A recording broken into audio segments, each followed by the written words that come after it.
오늘 본문을 좀 길게 읽었지만 두 명의 왕에 대한 이야기입니다. 히스기야의 아들인 므낫세라고 하는 왕, 므낫세의 아들인 아몬이라고 하는 남유다의 왕 이야기입니다. 그런데 므낫세라고 하는 왕이 남유다에 과연 나올 수 있을까 할 정도의 최악의 왕이었어요. 우리 조선의 시대에 보면 성종이라고 있었죠. 성종. 아주 훌륭한 왕이었습니다. 경국대전을 편찬하고 또 우리나라로 치면 지금으로 치면 지식 데이터 기반 정치를 한 아주 유능한 왕이었고 성군이었습니다. 그런데 그 아들이 누구냐면 연산군이에요. 연산군 아들이 아버지를 닮아서 정치를 하지 않고 완전히 조선을 피바다로 만들었죠. 그런 식으로 똑같은 일이 이스라엘에서도 벌어진 거예요. 아버지가 히스기야예요. 그런데 그 아들이 므낫세예요. 그러니까 최고의 왕 아래에서 최악의 왕이 나왔던 것입니다. 우리가 어저께 히스기야가 하나님 앞에 기도함으로 받은 15년의 빛과 그림자에 대해서 살폈잖아요. 자신은 기도해서 하나님 앞에 15년이라고 하는 축복 더하는 삶을 살았지만 그 15년 살면서 어떤 실수를 합니까? 바벨론 사신에게 자기 무기고를 보여주면서 바벨론의 정복 야욕에 불을 붙였던 사람이에요. 15년 더 안 살았으면 그 일이 안 일어났을 텐데 결국에는 바벨론에게 정복을 당하는, 나라가 망하는 아마 단초를 준 것이 히스기야였거든요. 그런데 두 번째 그림자가 오늘 또 나오죠. 15년 더 살면서 낳은 아들이 누구냐면 므낫세예요. 그러니까 15년 더 안 살았으면 이스라엘 남유다가 이렇게까지 무너지진 않았을 텐데 므낫세 왕이 아주 어릴 때 왕으로 등극을 하면서 또 최고 오래 살았어요. 그러니까 제일 악한 왕이 제일 오래 살았으니까 이스라엘이 완전히 초토화돼 버린 거죠. 우상으로 완전히 가득 차버리게 만든 왕이 므낫세라고 하는 왕입니다. 그래서 이 히스기야가 42세에 낳은 아들이거든요. 그러니까 얼마나 애주중지 키웠겠습니까? 이 왕이 오늘 1절 보니까 몇 세의 왕위에 올라요? 12세의 왕위에 올라서 몇 년 통치합니까? 55년 통치합니다. 이렇게 오래 통치한 왕이 없어요. 55년 동안 통치하면서 이스라엘 남유다를 완전히 망하게 만들어버린 장본인입니다. 그래서 첫 번째는 하나님의 일은 몰라요. 우리가 축복을 받았다고 해서 하나님 앞에 자랑할 필요도 없고 하나님 앞에 징계 가운데 있다고 해서 끝없는 낙심 가운데 들어갈 필요도 없어요. 하나님의 뜻을 이루시는데 인간이 알지 못하게 이루십니다. 히스기야가 15년 더 살 때 그 15년의 삶이 결국에는 바벨론의 침략으로 이어질지 므낫세가 태어나게 될지 누가 알았겠습니까? 아무도 모르는 거예요. 하나님은 자신의 일을 하실 때 인간이 알지 못하도록 감추어 가면서 일하십니다. 예상 못하도록 일하세요. 그래서 항상 그 순간순간 하나님의 방법을 신뢰하며 나가는 것이 중요한 것이죠. 그래서 오래 사는 게 축복이 아니고 또 축복을 받는 것이 능사가 아니에요. 그것을 어떻게 사용하느냐, 그 순간에 하나님을 얼마나 의지하느냐, 그것이 중요하다라고 하는 것을 오늘 본문을 통해서 알 수가 있는 것입니다. 므낫세라고 하는 왕이 얼마나 악했느냐, 그 악한 일을 쭉 기록하는데 오늘 본문의 대부분을 다 사용하고 있죠. 2절 보니까 이방 사람의 가증한 악을 따라갔다 이렇게 되어 있습니다. 아버지가 겨우겨우 종교개혁을 해가지고 악을 다 이렇게 제외시켰는데 겨우 악에서 돌이키게 만들었는데 다시 날개를 달아준 거예요. 이 일을 행했고 3절에는 산당을 재건축했다 그랬죠. 산당을 재건축했다. 아버지가 깨부순 산당들을 다시 다 재건축합니다. 이 전국적인 건축 열기가 있었을 거예요. 그리고 바알 제단을 다시 세웠다 이렇게 돼 있고 아세라 목상을 다시 재건축합니다. 그리고 1월 성신을 경배하기 시작합니다. 1월 성신을 경배했다라고 하는 말은 더 이상 하나님의 뜻을 묻지 않았다는 거예요. 이제는 별자리를 보고 하늘에 움직이는 것을 보고 국운을 점치는 그런 일들을 하게 되었다라고 하는 것이고, 4절과 5절 보면 성전에다가 이 제단들을 쌓았다 이렇게 되어 있죠. 이게 아주 하나님 보시기에 가증스러운 일 아닙니까? 우리나라 치면 우리 교회 들어오는 입구에다가 사천왕 동상 세운 거예요. 요 앞에다가 이 부처님 불상 세운 거예요. 제가 막 이 불교에 깊이 공부를 해가지고 그렇게 한 거예요. 그러니까 하나님 보시기에 아주 가증한 일을 했고, 또 6절 보면 그 이방의 신들을 모심으로 말미암아서 아들을 불에 태워 죽이죠.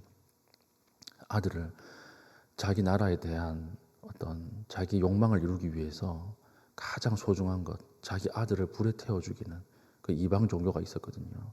그 이방 종교를 따라가서 똑같이 하는 일이 벌어집니다.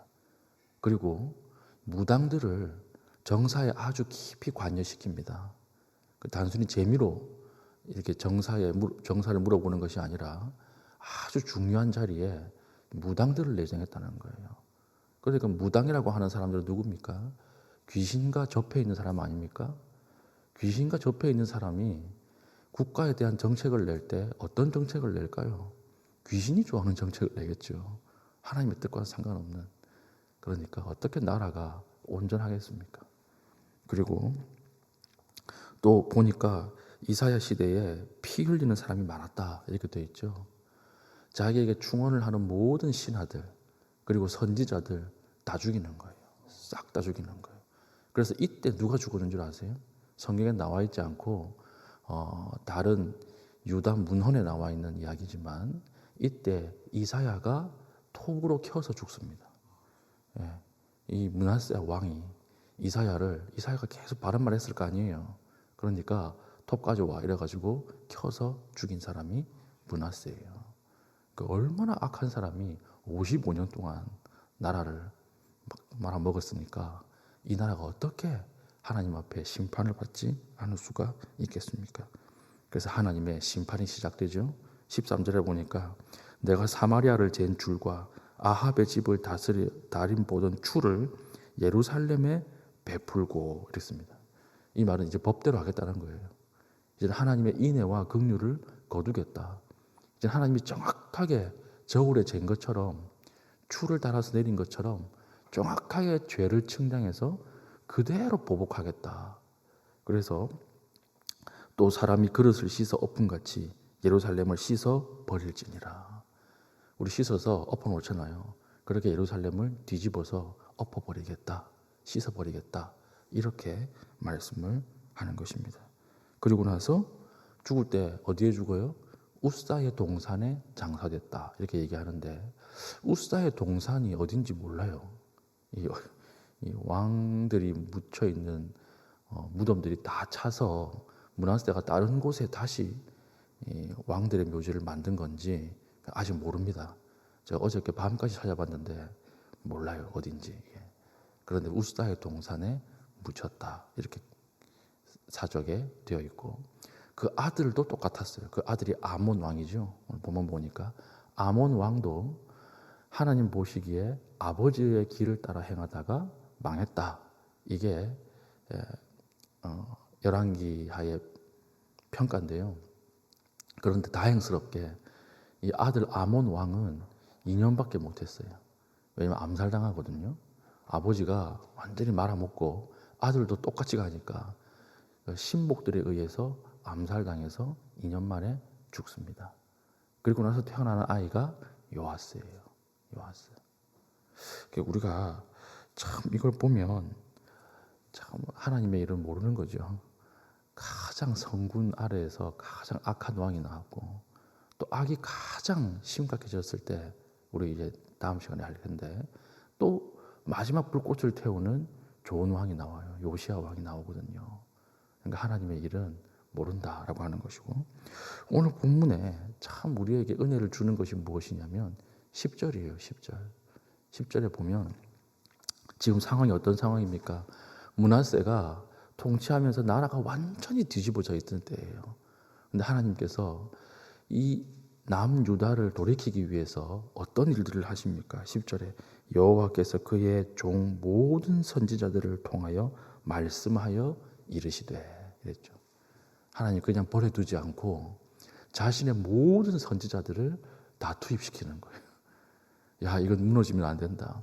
하나님이 남유다를 통해서 자기의 아들 예수 그리스도의 통로로 삼으려고 하지 않았습니까? 이 유다 왕조를 영원히 보존하겠다 약속하지 않았습니까?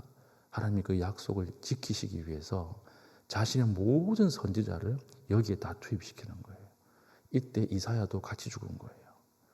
그러니까 하나님의 인애와 하나님의 신실함이라고 하는 것은 인간의 악에 대비해서 얼마나 엄청납니까?